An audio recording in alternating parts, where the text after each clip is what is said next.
اعوذ باللہ من الشیطان الرجیم بسم اللہ الرحمن الرحیم نحمده ونصلي ونسلم على رسوله النبی الکریم اما بعد السلام علیکم ورحمۃ اللہ وبرکاتہ۔ معزز ناظرین و سامعین کرام، آپ دیکھ رہے ہیں ہمارے چینل فیضان اسماء الحسنی کو۔ میں ہوں آپ کا میزبان صوفی مجاہد علی۔ امید کہ آپ سب ایمان اور صحت کی بہترین حالت میں ہوں گے۔ قصص القرآن۔ حضرت آدم علیہ السلام کو سجدہ در حقیقت نور محمدی صلی اللہ تعالی علیہ وآلہ وسلم کو سجدہ۔ قسط نمبر 2، پارٹ نمبر 2۔ تمام فرشتوں کو اللہ تعالیٰ کا حکم ہوا کہ تم آدم کو سجدہ کرو۔ تمام فرشتے حضرت آدم کے سامنے سجدے میں گر گئے، سوائے ابلیس کے۔ سجدہ کا حکم حضرت آدم علیہ السلام کی تعظیم اور تکریم کے لیے ہوا۔ بظاہر حضرت آدم علیہ السلام کی پشت مبارک میں نور محمد الرسول اللہ صلی اللہ تعالی علیہ وآلہ وسلم پوشیدہ تھا۔ دراصل اس نور محمدی کے آگے سجدہ کرانا مقصود تھا۔ فنفخت من روحی سے اس کی عظمت، تقدس اور جلالت کا اظہار ہوتا ہے، اس لیے فرشتوں کو سجدہ کرنے کا حکم خدا بندی ہوا، اور پھر کلہم اجمعون کہہ کر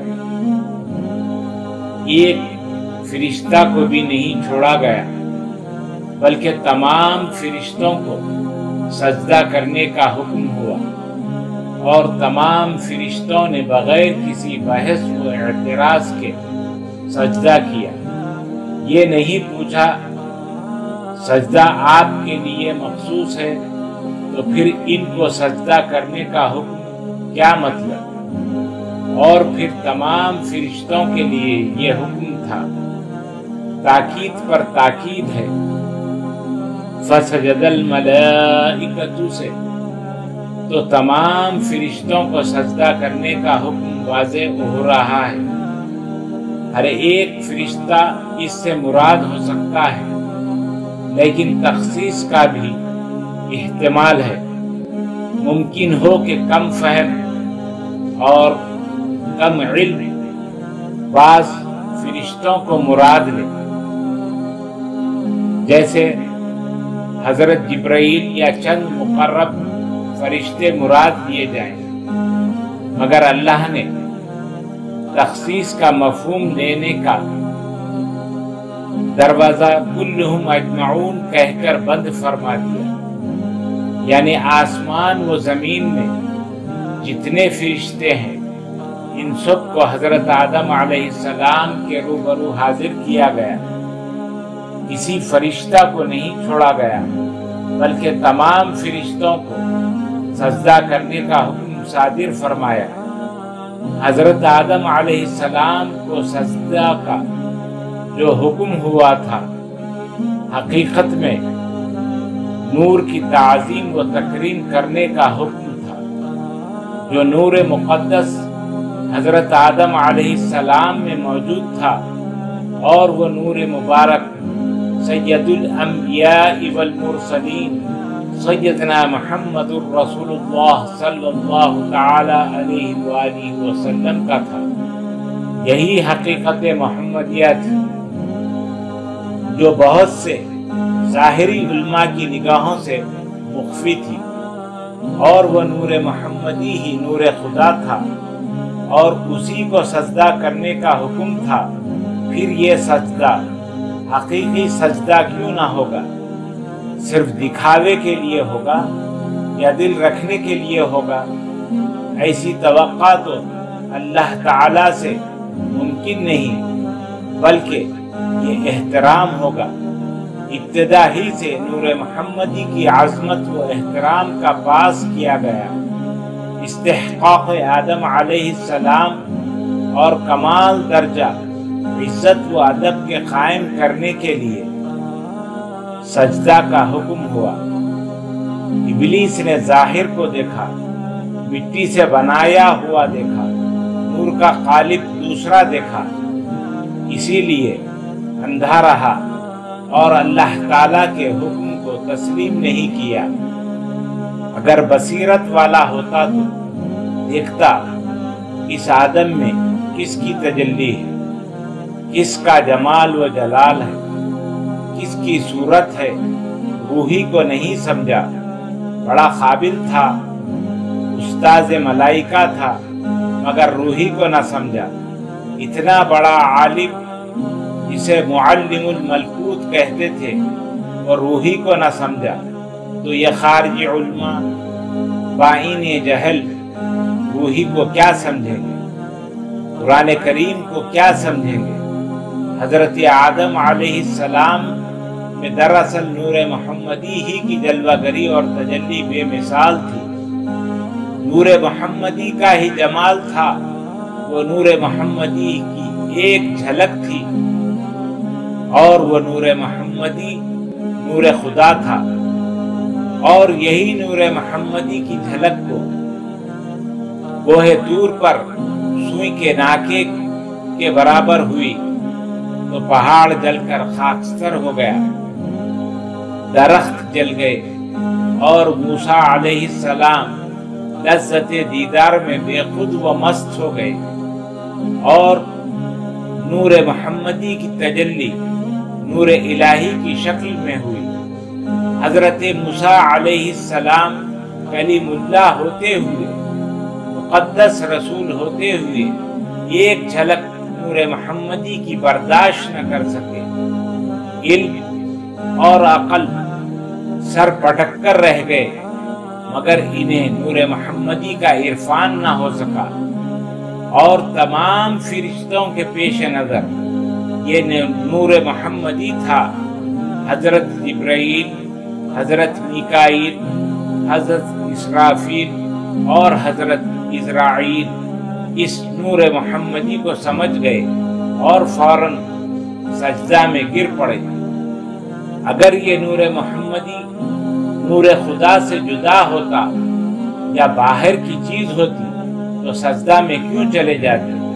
اس نور محمدی پر ہزاروں حجابات ہیں، ہزاروں رنگ برنگ جلوے ہیں، اور یہ نور انسانوں کے تحمل اور برداشت کے باہر تھا، اس لیے لبادہ بشریت میں لپیٹا گیا، پھر تمام کائنات کے لیے مثال بشریت بتایا گیا، اور اس کی ضیاء باشیوں کو امت مسلمہ کے لیے اور ساری کائنات کے لیے رحمت و کرم بنا دیا گیا۔ اور فرشتوں کے سجدہ کرانے سے ایک مفہوم کو واضح کرنا تھا، تم جب سجدہ کرو گے تو یہ سجدہ اس سجدے کو یاد دلائے گا جب تمام فرشتوں نے ہمارے آقا و مولا محمد الرسول اللہ صلی اللہ تعالی علیہ وآلہ وسلم کے نور پاک کو سجدہ کیا تھا، اور یہ سجدہ اسی طرح کا تھا جس طرح آج سجدہ ادا کیا جا رہا ہے، اور اسی سے حقیقت محمدیہ کا کمال درجہ ظہور معلوم ہوتا ہے۔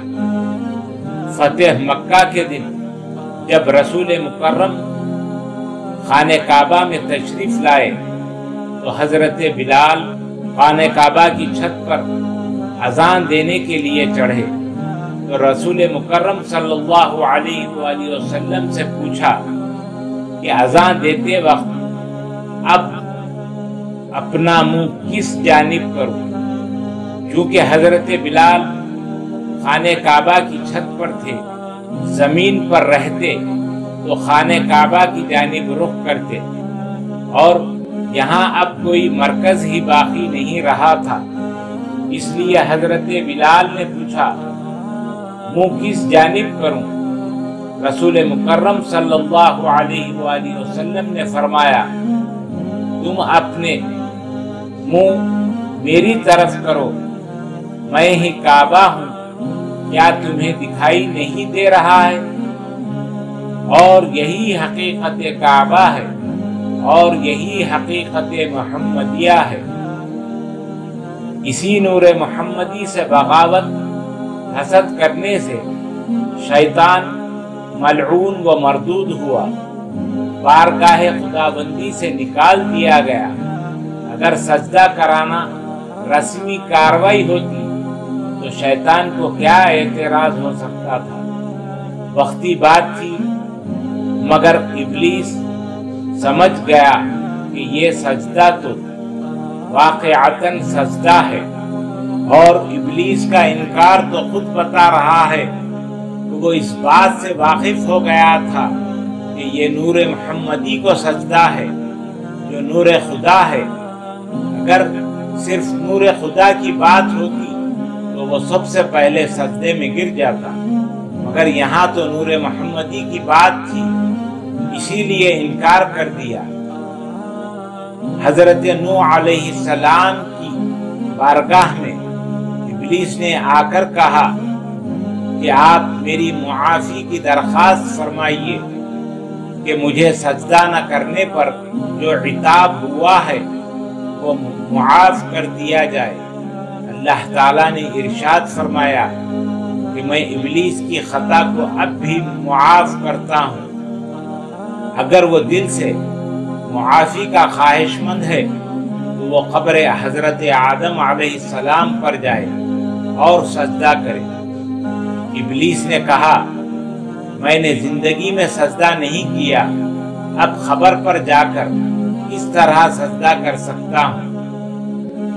اس سے خود اس کا اظہار ہو رہا ہے کہ نور محمدی سے حسد اور جلن کر رہا تھا، اور وہ برائے نام معافی کا طلبگار تھا۔ جس طرح آج کے خارجی علماء سو اللہ تعالیٰ کی بارگاہ میں معافی طلب کرتے ہیں، ان کا مقصد معافی طلب کرنا نہیں ہے۔ اگر یہ لوگ واقعی معافی مانگنا چاہتے ہیں تو پھر وہ دوسرے مسلمانوں کی طرح ذکر، درود شریف، صلاۃ و سلام کا طریقہ اختیار کریں، جشن ولادت رسول مکرم صلی اللہ تعالی علیہ وآلہ وسلم منائیں، مگر وہ اس کے مخالف ہیں۔ انشاءاللہ العزیز آگے کی ویڈیو دوسری قسط میں ملاحظہ فرمائیں جاری ہے۔ خواتین و حضرات، مزید ویڈیوز دیکھنے کے لیے چینل کو سبسکرائب کریں اور ساتھ ہی لگی ہوئی گھنٹی کے بٹن کو بھی دبا دیں تاکہ ہر آنے والی نئی ویڈیو آپ تک بآسانی پہنچ جائے۔ ویڈیو اچھی لگی ہو تو ضرور شیئر اور لائک کریں۔ ہمارے چینل کو آپ یوٹیوب کے علاوہ فیس بک، انسٹاگرام اور ٹویٹر پر بھی دیکھ سکتے ہیں۔ اللہ تعالی ہم سب کا حامی و ناصر ہو۔ السلام علیکم ورحمۃ اللہ وبرکاتہ۔